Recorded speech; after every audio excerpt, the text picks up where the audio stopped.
وصحبه أجمعين. قال تبارك وتعالى: وتحسبونه هينا وهو عند الله العظيم. وقال رسول الله صلى الله عليه وسلم لأبي هريرة: يا أبا هريرة كن ورعا تكن أعبد الناس، أو كما قال صلى الله عليه وسلم. Respected brothers, elders, mothers, sisters and youngsters, Assalamu alaikum wa rahmatullahi wa barakatuh. We begin by praising the Almighty, our Creator, our Sustainer, Cherisher and Nourisher, and we send the choicest blessings upon the final Messenger Muhammad sallallahu alaihi wasallam, peace and blessings upon him. Sometimes it is better and more appropriate to abstain than to indulge. Sometimes it is better for a person's prosperity and goodness that they stay away from something than to engage or indulge in it. And then this concept is an Islamic concept. It's a concept that is taught by the Prophet, peace and blessings upon him, and also encouraged by Allah subhanahu wa ta'ala. And this is known as wara'. It's a form of taqwa, it's a form of piety and God consciousness. So what is the actual meaning of wara'? According to the ulama and the scholars, they say, al-war'u tarku ma yuribuk. It's to leave anything that is doubtful. To leave and abandon anything that is doubtful. Wa nafyu ma yu'ibuk. And to negate and reject anything that would tarnish one's goodness. So a loose translation in English would be to be cautious, to be careful, to be cognizant, to be aware and alert. So these are the traits of Islam that are constantly told to us and encouraged by the Prophet, peace and blessings upon him. But when we look at our situation in the modern world, we see that there is a constant slogan against these principles.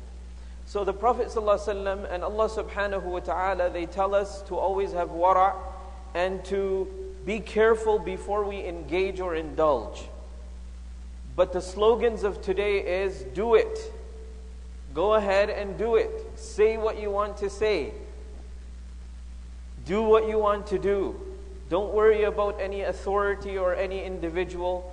Don't worry about accountability. One of the slogans on the brands is just do it. Right? Nike, just do it. So the slogan is telling us that we indulge, we engage, we don't stop, we don't consider. There's no limits.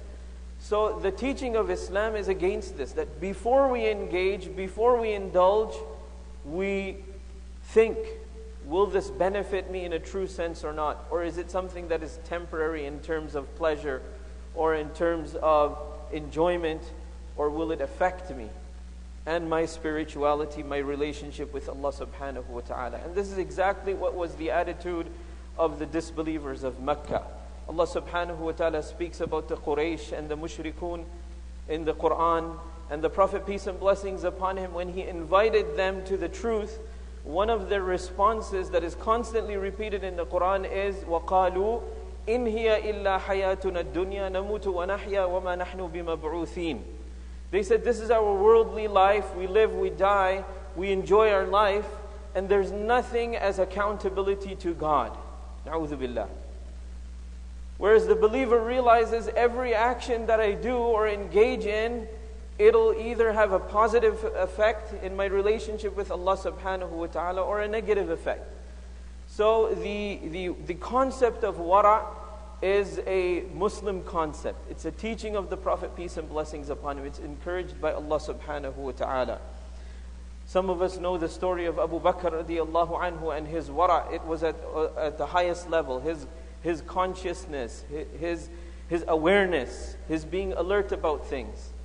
And it's mentioned in the narration of Sahih Bukhari that he had an attendant, he had a worker that would work for him and bring things for Abu Bakr radiallahu anh. At one occasion he brought some food, and Abu Bakr radiallahu anhu, having not eaten for a certain period of time, he started eating the food, and he ate one morsel, and he asked his attendant, he asked the worker, that where did you attain this food from? Where was it acquired from? And the individual said, كُنْتُ تَكَهَّنْتُ لِإِنسان, that back in the days, fil jahiliyyah, in ignorance, at the time of ignorance, I used to pretend that I was a fortune teller. The reality was I knew nothing about fortune telling. But people would believe that I know the future. So they would come to me. And I met this individual who was really in a difficult situation. I forecasted some stuff for him, some events for him.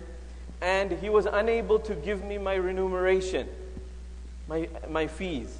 So I happened to meet him, and he gifted me these things. So Abu Bakr radiallahu anhu, he had eaten that morsel. His wara', his taqwa, his piety, his being conscious of the situation and being alert, he placed his finger in his mouth and he vomited everything out. Narration of Sahih Bukhari. And he mentioned that this was in return of the kahana and the fortune telling that you did, which is not permissible in Islam. Only Allah subhanahu wa ta'ala knows the future.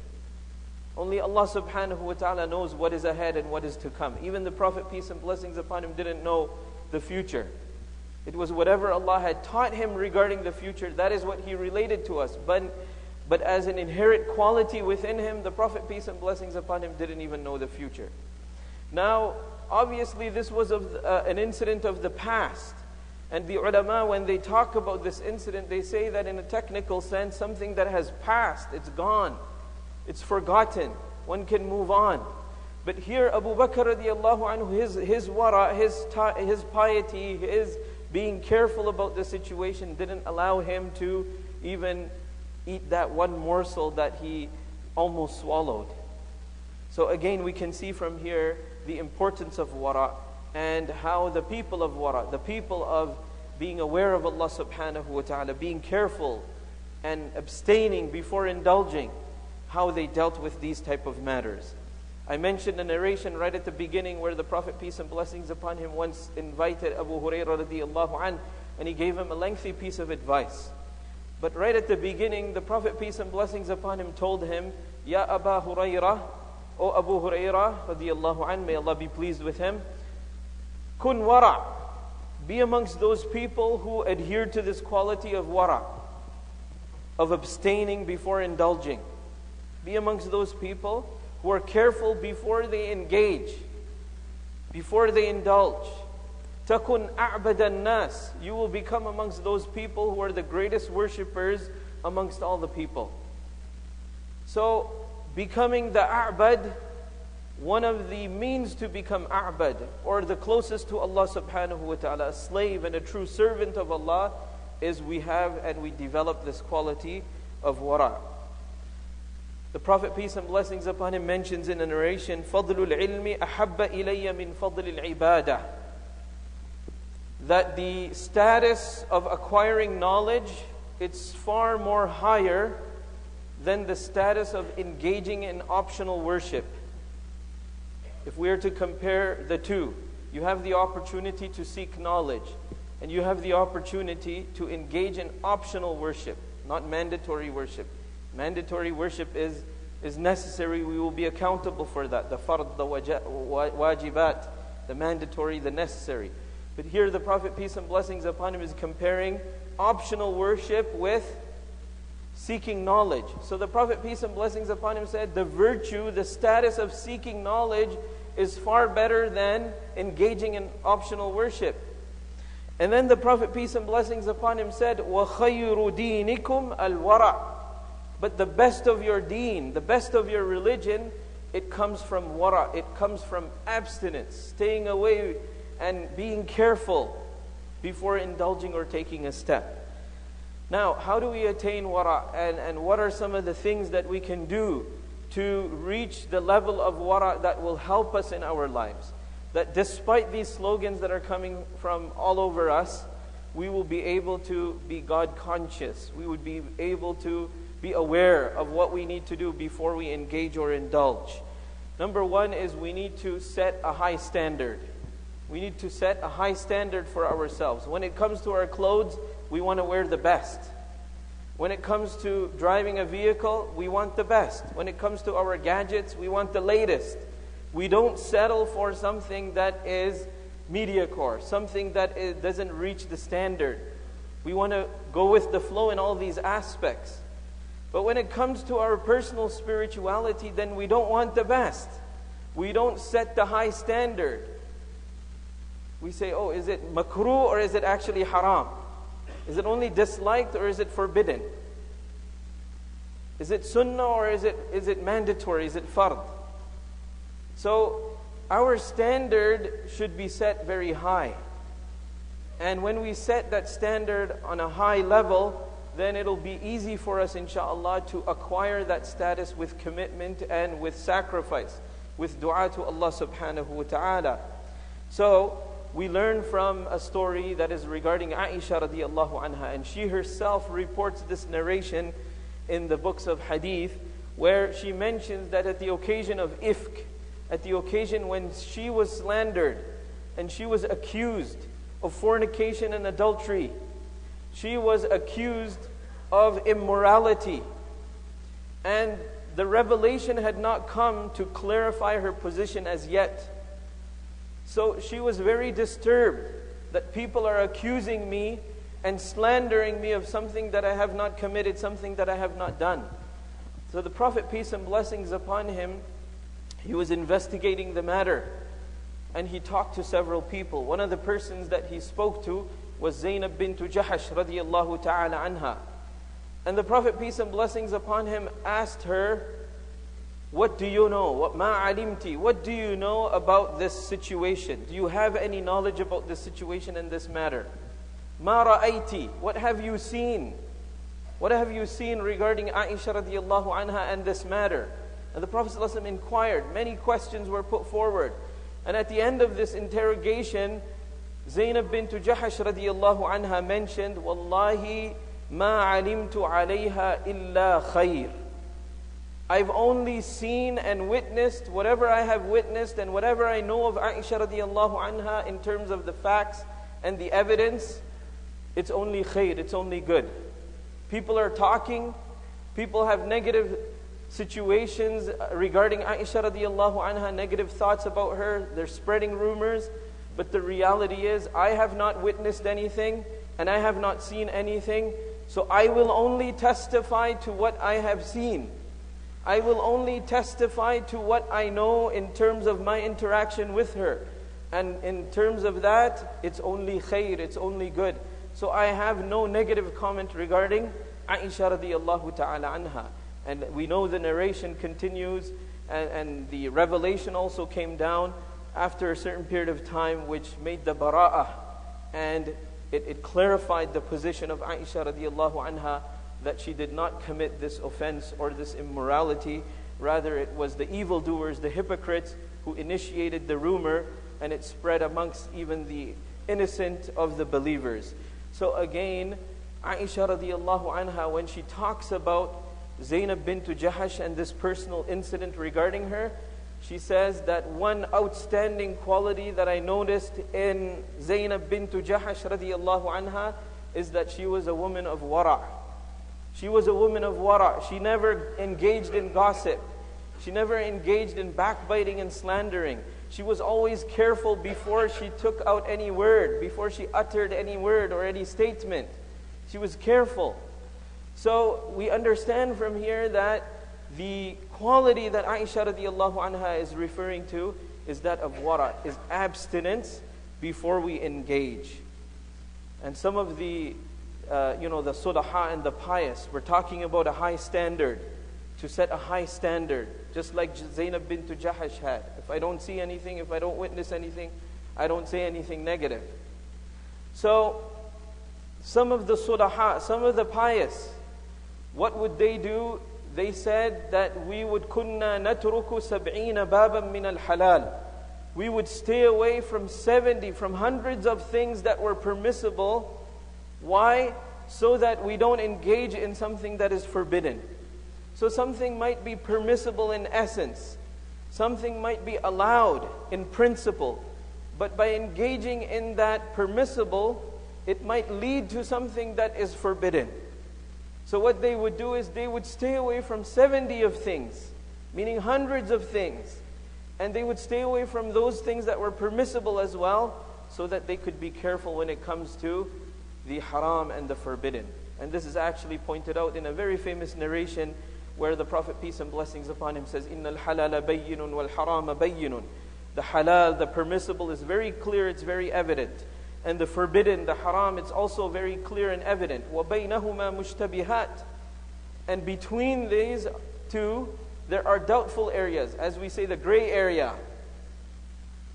And the Prophet, peace and blessings upon him, says, the one who stays away from the gray area, the doubtful, they set the high standard. They stay away from the gray areas, from that which is doubtful. Then istabra'a lidinihi wa irdih. The Prophet ﷺ says this person has secured his or her honor and his or her deen. We protect our deen and we also protect our honor by not indulging, rather by abstaining from that which is doubtful. As the famous saying goes, that when in doubt, leave it out. When in doubt, we leave it out. There's an interesting story in Sahih al-Bukhari about two individuals who did a transaction. Two men, shakhsain. They did a transaction. The Prophet ﷺ says this was a story of the past in the Banu Israel. They did a transaction. And one of them sold a piece of land to another. One of them sold a piece of land to another. So as this person was about to dig the land or have a building or something, there was a piece of gold that was found as he was digging. And he said, my wara', my abstinence does not allow me to use this piece of gold. So what he did is he looked for the person who he bought the land from, and he said, look, I bought the land, I didn't buy this piece of gold. So I'm returning this piece of gold to you. Now that individual also had wara' himself. He also had the abstinence. Right? We find the wallet, empty the wallet, give back the ID. So this man, he said, Wallahi, I sold the land to you and its contents. So when I sold the land to you, whatever is in the land or above the land, it's yours.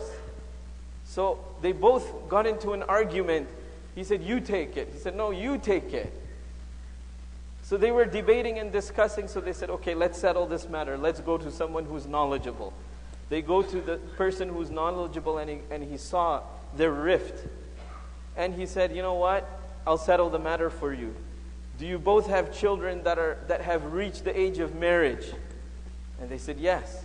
So he said, either get them married together and spend this upon them, or according to one report, find a suitable match for them, divide this into two, and spend it on the children. And that settled the matter. The point I'm making here is the wara', the abstinence. Before we indulge, before we go ahead, before we take that step towards the sin or the evil or the wrong, before we utter a rumor or say a statement that is inappropriate regarding someone's position, regarding someone's authority, regarding someone's reputation, we have to be really careful. And that's why Abdullah ibn Mas'ud, when it came to his reporting narrations, he would barely say, I've heard this from the Prophet, peace and blessings upon him, because he had that wara', that he didn't want to say or make an allegation against the Prophet ﷺ regarding something he did not utter or say. So once he said it, and upon saying it, the students who were there, they saw his face turn red.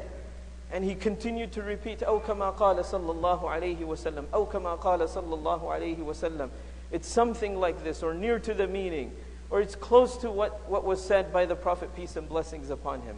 So this was how cautious they were. This was how careful they were. And again, I'm coming back to the point that I started with. We're living in a world where we're told to indulge. We're told to engage. We're told to say things against anyone and any person without being careful, without having this taqwa and this wara'. So the idea is that Allah subhanahu wa ta'ala and the Prophet, peace and blessings upon him, they teach us these beautiful traits. If we have the high standards and if we set the high standard, like these individuals did, then we will slowly develop this quality of wara' as well. Another thing that we can do is, if we have the temptation of indulging, then find a suitable alternative that has no doubt. So a person wants to engage in a transaction. It's impermissible or it's doubtful. It's in the gray area. And there's another option where there is no gray area. So opt for that which has no doubt.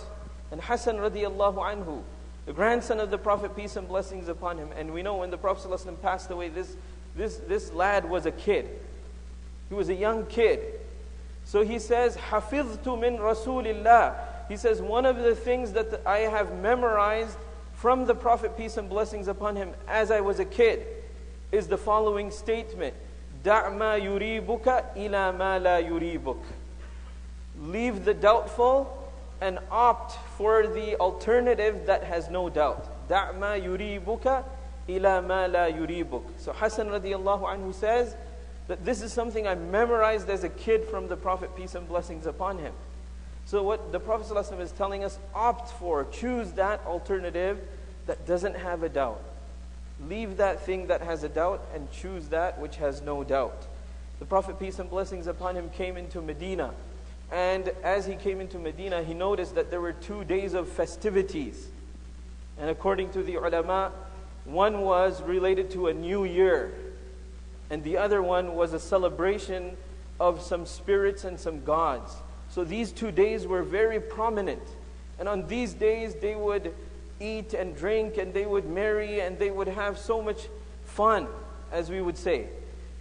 And the Prophet, peace and blessings upon him, before he engaged or he allowed the companions to engage, he asked them, what are the origins of this? What's the background of this? Where has this come from? And the Prophet, peace and blessings upon him, when he was informed, he said, we are not to engage. Allah subhanahu wa ta'ala has given us 2 alternatives. These are 2 days where they enjoy. Allah has given us 2 alternatives, and they are the 2 Eids, the Eid al-Fitr and the Eid al-Adha. And it is an alternative which is totally permissible, which has no doubt. So many youngsters ask about Halloween every year. So before we engage, find the origins. Right? A brother told me if we just list all the negatives of Halloween, we'll come with a very long list. And he was saying things like, there's association with the devil. Why? Because the night before Halloween, it's called the devil's night. So there's association with the devil. He's saying if we look at the concept of Halloween, there is witchcraft. It's rooted in shirk, in paganism. Now, what good is there in ghosts and goblins, in things that are scary? Right? At April Fools, generally the hadith that is quoted and the statement the Prophet, peace and blessings upon him, says, you can never lie even in a joke. You cannot never lie even if you're joking and a person lies. So all this trick or treat, what is it? And then the concept of begging. It's not permissible to beg, to ask someone else for your personal need. It's not permissible at all. So the list can go on. We look at how much violence takes place every year at the occasion of Halloween. They have troops, they have special cruisers, etc., that are just looking after the neighborhoods that no violence takes place. There are many parties at the occasion of Halloween that take place, and there's inappropriate dressing, there's alcohol, there's drugs. So before we engage, we need to ask ourselves the question that, is this something that will tarnish my faith, my iman, and my relationship with Allah subhanahu wa ta'ala, or will it not? And choose an alternative. There are many alternatives. There are many things we can do that would substitute something that is impermissible or doubtful. A person wants to listen to something that's inappropriate, look for an option, something that is not doubtful. A person wants to spend and have some fun with friends, instead of going to the casino to gamble, go out in a restaurant and eat. There are so many alternatives that are permissible. And many of these alternatives will bring blessings rather than wrath and anger of Allah subhanahu wa ta'ala.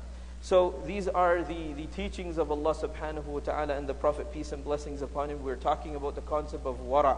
And as I conclude, a brother recently told me that he was sent to pick up an order Someone had ordered some material, and he was sent to pick up the order. And the brother gave him the money as well. Pick up the order, here's the money. So he goes there, and they give him the order. And the cashier didn't realize that the payment was not made. So he could have just walked out with the order without paying. So he told the cashier that the person told me that the payment has not been made. So here's the payment. And it was a substantial amount. So the cashier said, thank you for telling me, because I would have had to pay for this. I would have to pay for this. So he said, you know what, my religion teaches me. And he quoted the same hadith. He quoted the same hadith that we talked about earlier, that to refrain from doubtful situations, that this money, if I took it, then it would be doubtful for me. It would be impermissible for me to use it according to my religion. So I want to stay away from anything that is doubtful or forbidden, and I want to opt for something that is more permissible. So these are the teachings of Islam that make us better human beings. They make us better individuals in the community and the society. And eventually it makes us amongst those who are righteous and have a great relationship with the Creator and the Lord Allah subhanahu wa ta'ala. We make dua that Allah subhanahu wa ta'ala give us the ability to acquire wara' and taqwa, piety and abstinence. May Allah subhanahu wa ta'ala allow us to be careful before we indulge and engage. May Allah allow us to have high standards like the Sahaba and the companions radiyallahu anhum. May Allah subhanahu wa ta'ala allow us to understand that we are always accountable to the Creator and the Lord.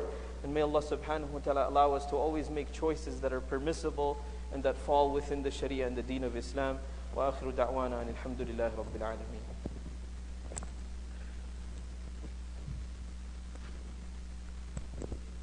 The announcements this week, alhamdulillah.